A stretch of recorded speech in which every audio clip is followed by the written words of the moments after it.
শিলিগুড়িতে তৃণমূলের পোস্টার ছেঁড়া ঘিরে বিতর্ক, বিজেপির বিরুদ্ধে অভিযোগ। তৃণমূল কংগ্রেসের পোস্টার ছেঁড়াকে কেন্দ্র করে শিলিগুড়ি 32 নম্বর ওয়ার্ডে তীব্র রাজনৈতিক বিতর্ক তৈরি হয়েছে। অভিযোগ, ডাবগ্রাম ফুলবাড়ি বিধানসভা কেন্দ্রে তৃণমূল মনোনীত প্রার্থী রঞ্জন শীল শর্মার পোস্টার রাতের অন্ধকারে দুষ্কৃতীরা ছিঁড়ে ফেলে। শুধু পোস্টার ছেঁড়াই নয়, পোস্টারগুলিতে রং মাখিয়ে দেওয়া হয়েছে বলেও অভিযোগ উঠেছে। পাশাপাশি দলীয় সুপ্রিমো মমতা বন্দ্যোপাধ্যায়ের ছবিতে পান ও গুটকার পিক ফেলার অভিযোগে ক্ষোভ ছড়িয়ে তৃণমূল কর্মী সমর্থকদের মধ্যে। এই প্রসঙ্গে 32 নম্বর ওয়ার্ডের তৃণমূল সভাপতি অজয় দাস বলেন, যারাই কাজ করেছে তা অত্যন্ত নিন্দনীয়। ইঞ্চিতে ইঞ্চিতে এর হিসাব নেওয়া হবে।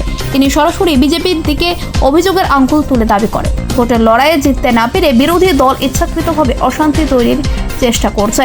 ঘটনার জেরে ইতিমধ্যে ওয়ার্ডের পক্ষ থেকে নিউ জলপাইগুড়ি থানায় লিখিত অভিযোগ দায়ের করা হয়েছে। পুলিশ পুরো ঘটনার তদন্ত শুরু করেছে।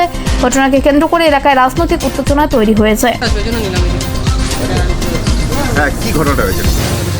ঘটনা গতকাল আমাদের দলীয় প্রার্থীর প্রচারে যেসব তৃণমূল কংগ্রেসের দলীয় প্রার্থী রঞ্জন শীল শর্মার প্রচারে যেসব ব্যানার, ফ্লেক্স, পতাকা আমরা লাগিয়েছিলাম, অধিকাংশ ফ্লেক্সে দেখা যাচ্ছে দলীয় প্রার্থী, আমাদের দলীয় সুপ্রিমো অভিষেক বন্দ্যোপাধ্যায় এদের চেহারার উপর রং, পানের পিক, গুটকার পিক এগুলো লাগিয়ে গেছে। এই জায়গায় জায়গায় আমাদের ফ্ল্যাগ খুলে ফেলে দিচ্ছে, ছিঁড়েও দিয়েছে, জায়গায় জায়গায় ছিঁড়ে দিয়েছে। আমাদের কিছু ওই দলীয় কর্মসূচি নিয়ে কিছু স্টিকার লাগানো হচ্ছে বাড়ির দরজা দরজা, সেগুলো ছিঁড়ে ফেলছে। সেটা নিয়ে আমরা আজকে দেখুন, এখন তো গণতন্ত্র বিরোধী দল একটাই ভারতবর্ষে, বিজেপি, স্বৈরাচারী দল, যোগ্য ভোটারদের ভোটাধিকার কেড়ে নেওয়ার একটা দল। এই দল ব্যতিরেকে অন্য কেউ কারো প্রশ্নই আসে না। বিজেপি ছাড়া এটা অন্য কেউ করতে পারে না।